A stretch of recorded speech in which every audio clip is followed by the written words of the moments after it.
Hello everyone. इस video में 38 size shoulder to waist start blouse की कटिंग करूंगी। तो लाइनिंग और मेन फैब्रिक दोनों ही लिया है 1 मीटर। फ्रंट पार्ट की कटिंग हमें पेपर पर करनी है। ब्लाउज की total length 14 inch, 1 inch margin का प्लस करके 15 इंच पर मार्क करना है और स्ट्रेट लाइन ड्रॉ कर लेनी है।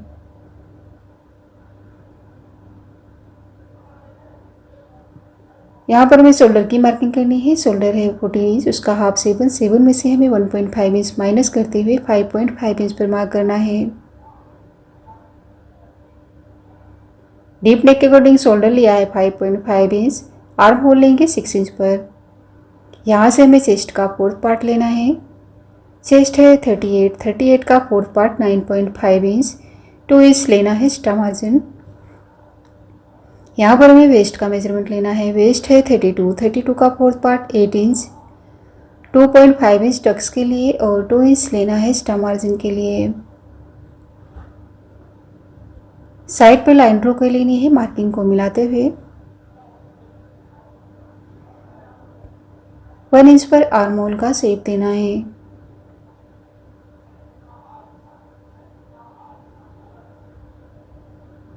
हाफ इंच अंदर से फ्रंट आर्म होल को ड्रॉ करेंगे। अब हमें ऊपर शोल्डर से टक्स पॉइंट के लिए मार्किंग करनी है 10.5 इंच पर। यहाँ पर मार्किंग लेनी है 3.75 इंच पर। नीचे की साइड पर मार्क करेंगे 3.5 इंच पर। दोनों मार्किंग को मिलाते हुए लाइन ड्रॉ कर लेंगे। टक्स की विड्थ लेनी है 2 इंच पर। आप चाहे तो 2.5 इंच भी ले सकते हैं और लेंथ के लिए मार्क करेंगे 2 इंच पर।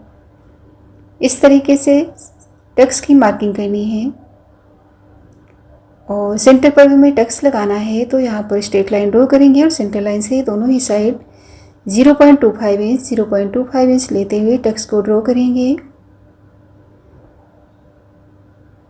तो ये जो नीचे का है पार्ट वो एक्स्ट्रा है, ऊपर की साइड पर हमें देखिए चेक करना है, 2 इंच पर मार्क करना है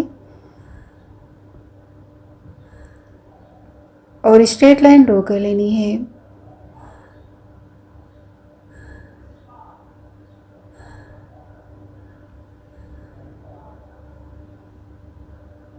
अब हमें इस तरीके से बेल्ट के लिए राउंड शेप देना है। नेक की विड्थ के लिए मार्किंग करेंगे 2.5 इंच पर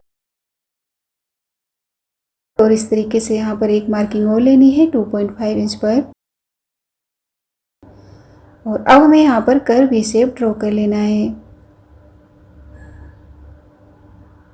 यहाँ पर हमें नेक को ज़्यादा डीप नहीं करना है, कर्व वी शेप ड्रॉ करेंगे। अब हमें देखिए शोल्डर का हाफ करना है। 3 इंच था तो 1.5 इंच पर मार्क करके इस मार्किंग को हमें टक्स से मिलाना है स्ट्रेट लाइन ड्रॉ करके।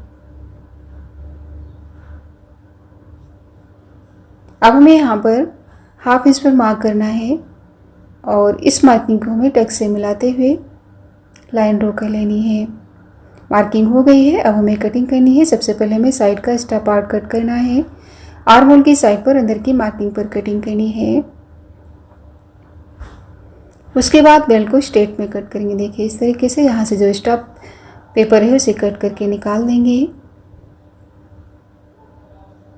साइड के पार्ट को कट करेंगे। उसके बाद हमें यहाँ से टक्स को कट करके निकाल देना है। नेक को कट करेंगे और यहाँ पर हमें टक्स को पिनअप कर लेना है ऊपर नीचे करते हुए।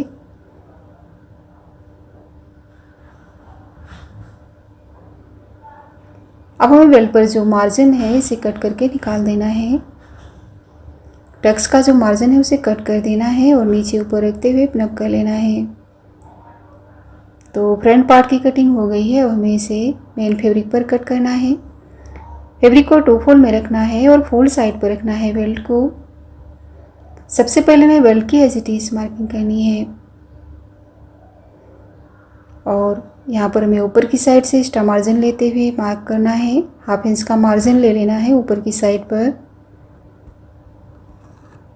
अपर पार्ट की कटिंग करनी है तो नेक की साइड पर हमें एज इट इज मार्किंग करनी है और शोल्डर पर भी साइड से और नीचे की साइड पर हमें हाफ इंच मार्जिन लेते हुए कटिंग करनी है, मार्किंग करनी है। उसके बाद कटिंग करनी है।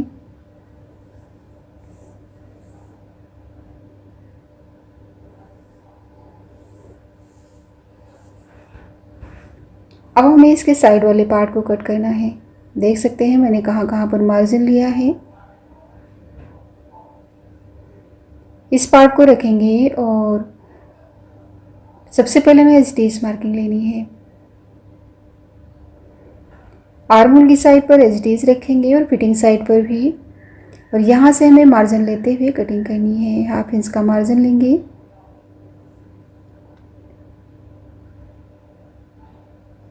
फ्रंट पार्ट की कटिंग हो गई है। अब हमें बैक पार्ट की कटिंग करनी है। सबसे पहले हमें स्ट्रेट लाइन ड्रॉ करनी है। फैब्रिक को 2 फोल्ड में रखते हुए फैब्रिक को सीधा करेंगे और ये ब्लाउज जो है वो बैक ओपन पर रहेगा। शोल्डर की मार्किंग ले लेनी है। सबसे पहले लेंथ की मार्किंग करेंगे 15 इंच पर। टोटल लेंथ है 14 इंच। 1 इंच मार्जिन का प्लस करके 15 इंच लेना है। लाइन ड्रॉ कर लिए। अब यहाँ पर हमें आई और हुक की पट्टी का मार्जिन लेना है 0.3 इंच। अब हम शोल्डर की मार्किंग करेंगे। शोल्डर लेना है 5.5 इंच। जो आई और हुक की पट्टी का मार्जिन है उसे छोड़ते हुए आर्म होल लेंगे 6 इंच पर। स्ट्रेट में लाइन ड्रॉ करेंगे।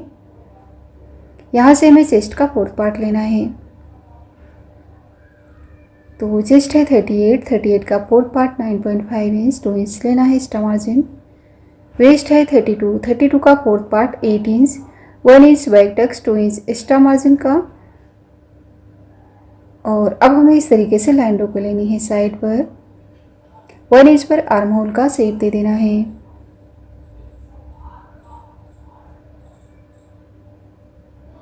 यहाँ पर हमें 4.5 इंच पर मार्क करना है और टक्स की लेंथ के लिए भी मार्किंग करेंगे 4.5 इंच पर। सेंटर लाइन से हाफ इंच लेना है दोनों ही साइड और बैक टक्स की मार्किंग करनी है।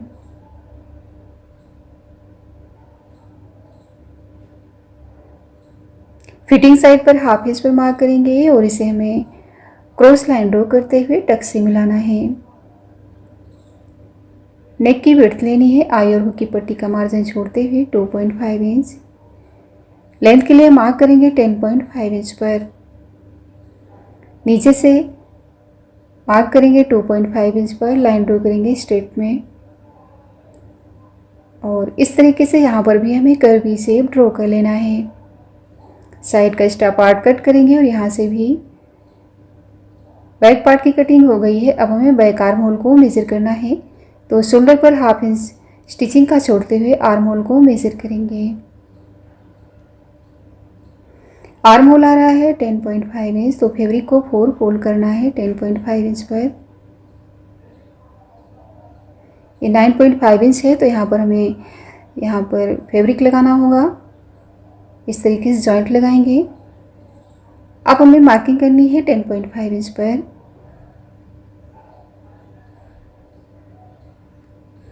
स्लीव की लेंथ लेंगे 8 इंच पर। 7 इंच स्लीव की लेंथ है तो 1 इंच मार्जिन का प्लस करके 8 इंच पर मार्क करना है। साइड पर भी हमें 8 इंच पर मार्क कर लेना है। जहाँ पर फैब्रिक नहीं है वहाँ पर भी यहाँ से हमें 3.5 इंच डाउन मार्क करना है। आप चाहे तो 3 इंच पर भी डाउन मार्क कर सकते हैं और इस तरीके से स्लीव का शेप दे देना है।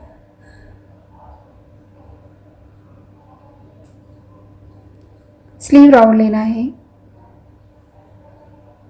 6 इंच पर और 2 इंच लेना है एक्स्ट्रा मार्जिन और इस मार्किंग को हमें आर्म होल से मिलाना है। तो ये कटिंग हमें नहीं करनी है, अभी बाद में करेंगे जॉइंट लगाने के बाद। और हाफ इंच अंदर से देखे यहाँ से मार्क कर लेना है। इसकी भी कटिंग हम जॉइंट लगाने के बाद ही करेंगे। स्लीव को बॉर्डर साइड पर रखते हुए फैब्रिक को 4 फोल्ड करना है और फोल्ड साइड पर रखना है स्लीव को और कटिंग कर लेनी है। तो यहाँ पर मेन फैब्रिक पर भी जॉइंट आएगा। यहाँ से जो फैब्रिक अनइवन है उसे कट करके निकाल देंगे। तो देखिए इस तरीके से फ्रंट पार्ट पर जो बेल्ट है उसे हमें फोल्ड साइड पर रखते हुए कट करना है। फैब्रिक को 2 फोल्ड में रखना है और सारे पार्ट की कटिंग कर लेनी है। बैक पार्ट को हम ओपन साइड पर कट कर सकते हैं और फ्रंट के अपर पार्ट को भी ओपन साइड पर कट कर सकते हैं। बेल्ट को हमें फोल्ड साइड पर ही कट करना है। तो इस तरीके से सारे पार्ट की कटिंग कर ली है। और यहाँ पर जो स्लीव है इस पर भी जो जॉइंट आएगा वो भी मैंने कट कर लिया है। नेक्स्ट वीडियो में इस ब्लाउज़ की स्टिचिंग करेंगे। तो अगर ये कटिंग की वीडियो आपको पसंद आए तो लाइक और शेयर करें, और अभी तक मेरे चैनल को सब्सक्राइब नहीं किया है तो प्लीज़ सब्सक्राइब करें। Thank you.